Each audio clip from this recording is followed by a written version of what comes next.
मथुरा नगर निगम में भ्रष्ट अधिकारियों का ऐसा खेल कि कुछ ही दिनों में बन गए करोड़पति। जनता की कमाई से बना रहे हॉस्पिटल, मैरिज होम और आलीशान कोठी।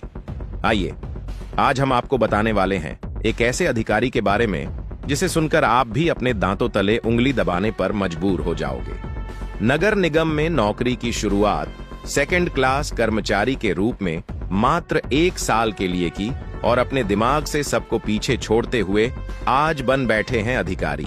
और इतना ही नहीं, अधिकारी तो बने ही बने साहब, इसी खुरापाती दिमाग से कमा डाले करोड़ों रुपए और बना डाली इतनी तगड़ी प्रॉपर्टी।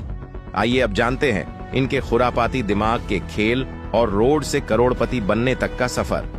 उत्तर प्रदेश के छोटे से गांव से ताल्लुक रखने वाले इन महान भाव ने सन 1989 में अनुभागीय अधिकारी सेकंड क्लास पर अतिरिक्त पद पर मात्र 1 साल के लिए ज्वाइन किया और लगते ही इन्होंने अपना खुरापाती दिमाग चलाना शुरू कर दिया और धीरे धीरे अपनी साख बनाई और बन गए साहब।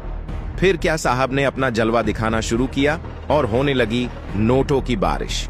आइए अब आगे जानते हैं इनके बारे में। इन्होंने फिरोजाबाद में पदभार संभालते ही अपना रंग दिखाना शुरू कर दिया, वहां भी बड़ा खेल कर दिया।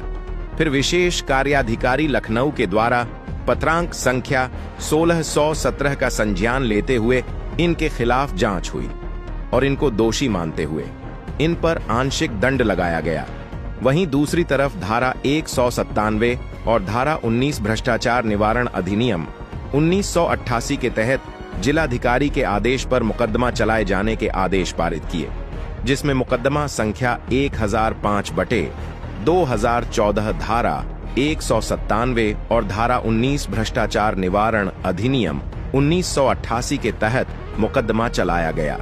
इतना ही, वहां भी ये महोदय जांच को प्रभावित करने में सफल रहे। वहीं इन्होंने आगरा में 2014 में कार्यभार संभाला।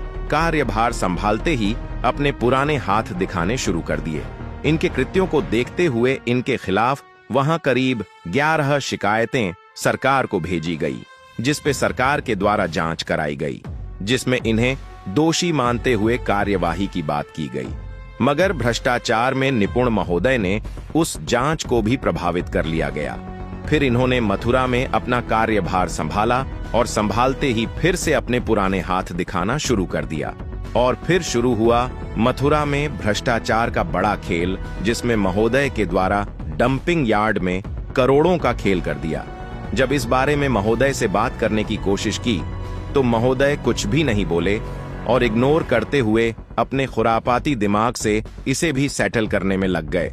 अब देखना यह होगा कि खबर प्रकाशित होने के बाद इन महोदय पर क्या कार्यवाही की जाती है, या डंपिंग यार्ड में हुए भ्रष्टाचार को भी ये महोदय सेटल करने में सफल हो जाएंगे